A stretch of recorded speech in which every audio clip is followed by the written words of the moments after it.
বিসমিল্লাহির রহমানির রহিম। সুপ্রিয় শিক্ষার্থীবৃন্দ এবং সম্মানিত সুধী যারা এই মুহূর্তে ক্লাসটি দেখছেন সবাইকে আসসালামু আলাইকুম। প্রিয় শিক্ষার্থীবৃন্দ, নিশ্চয় তোমরা ভালো আছো, সুস্থ আছো এবং স্বাস্থ্যবিধি মেনে নিরাপদে আছো। আলহামদুলিল্লাহ, আমিও আল্লাহ তাআলার অশেষ রহমতে ভালো আছি। আজকের অনলাইন ক্লাসে তোমাদেরকে শুভেচ্ছা ও স্বাগত জানাচ্ছি। ক্লাস পরিচালনায় আমি তোমাদের সাথে থাকছি নাজমুন হাসিউলি, সহকারী শিক্ষক, মতলব জেবি সরকারি পাইলট উচ্চ বিদ্যালয়, মতলব দক্ষিণ, চাঁদপুর। তো চলো শিক্ষার্থী বন্ধুরা, আমরা আমাদের পাঠে চলে যাই। আজকের পাঠে সবাইকে স্বাগত।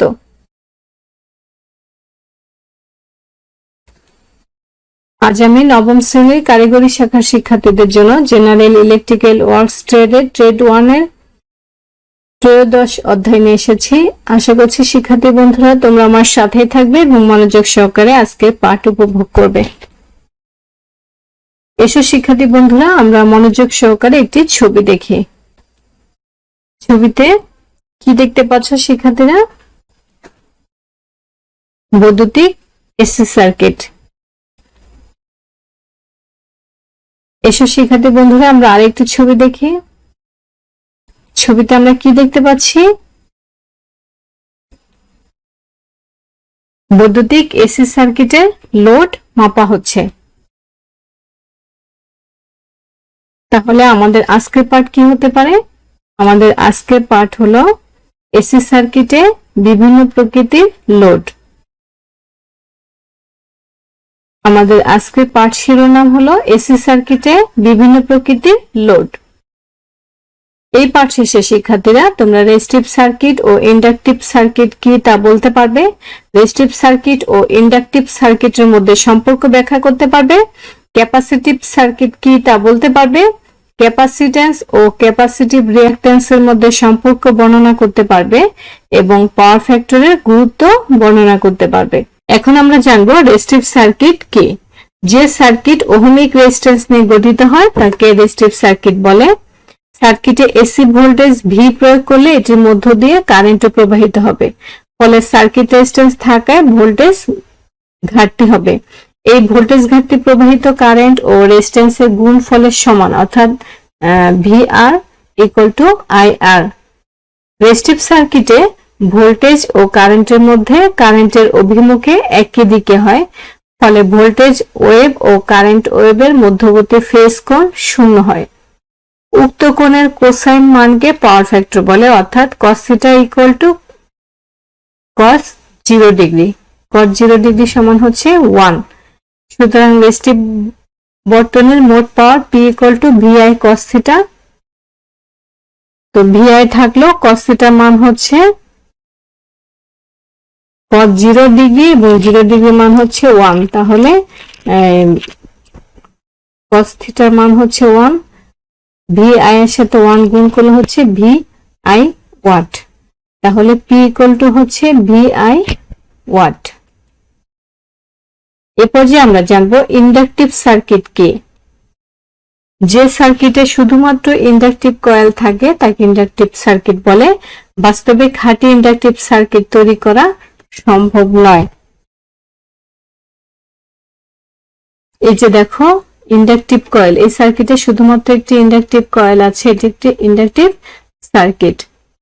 এই বর্তনীতে যে মুহূর্তে ভোল্টেজের পরিমাণ সর্বোচ্চ হয় সেই মুহূর্তে বর্তনীর কারেন্ট শূন্য হবে, আর যখন বর্তনীতে ভোল্টেজ শূন্য থাকে তখন বর্তনীর কারেন্ট সর্বোচ্চ হয়।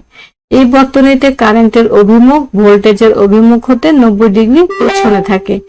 যদি বর্তনীর ইন্ডাকটেন্স L হেনরি ও সরবরাহ ফ্রিকোয়েন্সি F হার্টজ হয়, তবে সার্কিটের inductive reactance XL equal two 2 পাই FL ওহম হবে। চিত্রে ইন্ডাকটিভ সার্কিট, ওয়েভ চিত্র এবং ভেক্টর ডায়াগ্রাম দেখানো হয়েছে। দেখো এটি হচ্ছে একটি ইন্ডাকটিভ সার্কিট, এটি হচ্ছে ওয়েভ ডায়াগ্রাম ইন্ডাকটিভ সার্কিটের এবং এটি হচ্ছে ভেক্টর ডায়াগ্রাম। ভেক্টর ডায়াগ্রাম হচ্ছে দেখো ভি এবং এটি উপরের এটি হচ্ছে ভি এবং নিচে এটি হচ্ছে আই, অর্থাৎ কারেন্ট। তো এখানে হচ্ছে কারেন্ট হচ্ছে ভোল্টেজ অপেক্ষা 90 ডিগ্রি পেছনে থাকে, অর্থাৎ ইন্ডাকটিভ সার্কিটে এটি হচ্ছে ল্যাগিং থাকে। সার্কিটে এসি ভোল্টেজ ভি প্রয়োগ করলে এটির মধ্য দিয়ে কারেন্টও প্রবাহিত হবে, ফলে সার্কিট ইন্ডাকটেন্সের কারণে ভোল্টেজ ঘাটতি হবে। এই ভোল্টেজ ঘাটতির পরিমাণ VL ইকুয়াল টু IXL। সার্কিটের ইম্পিডেন্সকে জেড দ্বারা প্রকাশ করা হয়েছে, তো impedance Z equal to XL এবং I ইকুয়াল টু হচ্ছে V/XL হবে। উক্ত সার্কিটে কারেন্ট ও ভোল্টেজের মধ্যে কৌণিক ব্যবধান হবে 90 ডিগ্রি। তাহলে power factor cos phi equal to cos 0 degree সমান 1। সুতরাং ইন্ডাকটিভ সার্কিটে মোট বৈদ্যুতিক পাওয়ার P সমান VI cos theta equal to VI into cos থিটার মান হচ্ছে এখানে 0, তাহলে V সাথে 0 গুণ করলে VI, P equal to VI cos theta সমান VI, অর্থাৎ ইন্ডাকটিভ সার্কিটে কোনো পাওয়ার অপচয় হয় না। এখন আমরা জানবো ইন্ডাকটেন্স ও ইন্ডাকটিভ রিঅ্যাকট্যান্সের মধ্যে সম্পর্ক কি। ইন্ডাকটেন্স সার্কিটের এমন একটি ধর্ম বা বৈশিষ্ট্য যা এসি কারেন্টের যে কোনো পরিবর্তনকে বাধা দেয়।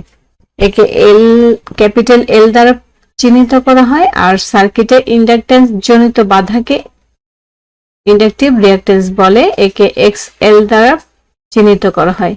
ইন্ডাকটেন্স ও ইন্ডাকটিভ রিঅ্যাকট্যান্সের মধ্যে সম্পর্ক হলো 2πfL ইকুয়াল টু XL বা L equal to XL by 2πf।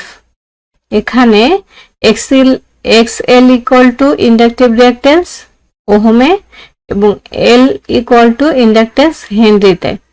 F equal to AC ভোল্টেজের সরবরাহ ফ্রিকোয়েন্সি হার্টজে।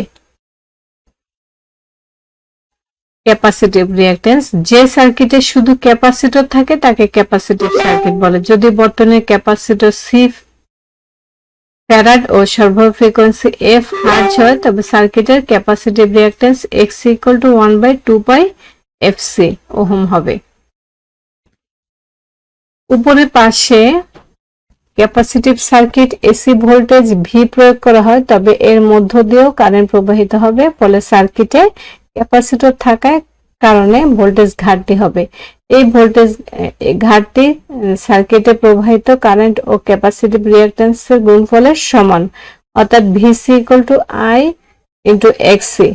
সার্কিটের impedance Z equal to XC এবং প্রবাহিত কারেন্ট I সমান V/X। ক্যাপাসিটিভ সার্কিটে ওয়েভ চিত্র হতে দেখা যায় কারেন্ট ওয়েভ ভোল্টেজ থেকে 90 ডিগ্রি এগিয়ে আছে। সুতরাং ক্যাপাসিটিভ সার্কিটে power factor cos theta equal to cos 0 degree equal to 0 হবে। দেখো এই যে এটি একটি ক্যাপাসিটিভ সার্কিট, এখানে কারেন্ট, এই যে উপরের এটি হলো কারেন্ট এবং এই পাশে এটি হচ্ছে ভোল্টেজ।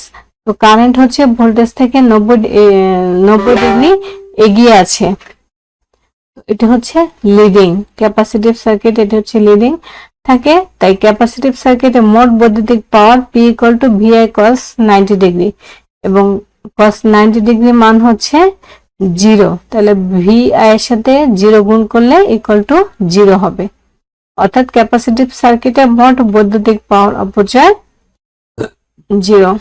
এরপর যে আমরা জানবো ক্যাপাসিট্যান্স ও ক্যাপাসিটিভ রিঅ্যাকট্যান্সের মধ্যে সম্পর্ক। ক্যাপাসিট্যান্স সার্কিটের এমন একটি ধর্ম বা বৈশিষ্ট্য যা এসি কারেন্টের যে কোনো পরিবর্তনকে বাধা দেয়, একে সি দ্বারা চিহ্নিত করা হয়, আর সার্কিটে ক্যাপাসিট্যান্স জনিত বাধাকে ক্যাপাসিটিভ রিঅ্যাকট্যান্সও বলে, একে XC দ্বারা চিহ্নিত করা হয়। ক্যাপাসিটিভ ক্যাপাসিট্যান্স ও ক্যাপাসিটিভ রিঅ্যাকট্যান্সের মধ্যে সম্পর্ক দেখো, সি ইকুয়াল টু হচ্ছে XL equal to XL by 2πf into XC। এখানে XC equal to capacitive reactance ওহমে, সি ইকুয়াল টু হচ্ছে ক্যাপাসিট্যান্স ফ্যারাডে, F হচ্ছে AC voltage, F equal to AC ভোল্টেজের সরবরাহ ফ্রিকোয়েন্সি হার্টজে। এখন আমরা জানবো পাওয়ার ফ্যাক্টর কি। এসি লাইনে ভোল্টেজ ও কারেন্টের মধ্যবর্তী কোসাইন কোণকে পাওয়ার ফ্যাক্টর বলে। পরিবর্তনশীল কারেন্ট প্রবাহে ভোল্টেজ ও কারেন্টের মধ্যবর্তী কোণের কোসাইন মানকে পাওয়ার ফ্যাক্টর বলে।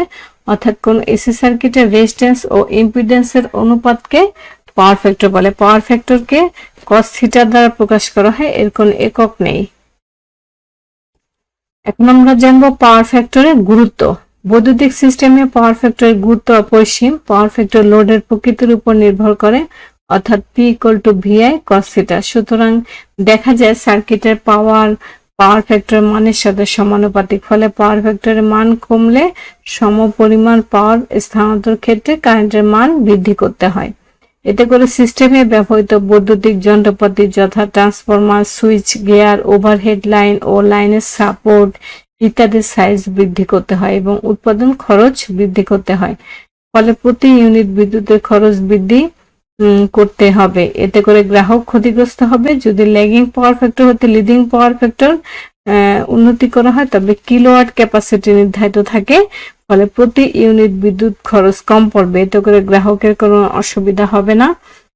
ফলে বিদ্যুৎ সংস্থার জন্য বাড়তি খরচ নির্ধারণ করতে হয় না। তাই গ্রাহক ও বিদ্যুৎ সংস্থা উভয়ের জন্য পাওয়ার ফ্যাক্টর গুরুত্ব অপরিসীম। তো শিক্ষার্থী বন্ধুরা, এই ছিল আমাদের আজকের পাঠ। এই পর্যায়ে মূল্যায়ন পর্ব। মূল্যায়ন পর্বে দেখো আমি কয়েকটি প্রশ্ন রেখেছি তোমাদের জন্য। প্রশ্ন নাম্বার 1 হচ্ছে, কখন ইন্ডাকট্যান্স অল্টারনেটিং তড়িৎ প্রবাহকে প্রভাবিত করে? কখন ইন্ডাকট্যান্স সমপ্রবাহী তড়িৎ প্রবাহকে প্রভাবিত করে? রেজিস্ট্যান্সের একক কি? রেজিস্টিভ সার্কিট কি? ইন্ডাকটিভ সার্কিট কি? ক্যাপাসিটিভ সার্কিট কি? রেজিস্টিভ সার্কিট কি? ইন্ডাকটিভ সার্কিট কি? ক্যাপাসিটিভ সার্কিট কি? পাওয়ার ফ্যাক্টরের গুরুত্ব কি? শিক্ষার্থী বন্ধুরা, এই পর্যায়ে বাড়ির কাজ দেখো। বিশুদ্ধ রেজিস্টিভ, ইন্ডাকটিভ এবং ক্যাপাসিটিভ সার্কিটে কারেন্ট এবং রেজিস্ট্যান্সের মধ্যে সম্পর্ক স্থাপন করে একটি অ্যাসাইনমেন্ট তৈরি করবে এবং তা সংরক্ষণ করবে। ডিজিটাল শ্রেণীতে সবাইকে ধন্যবাদ।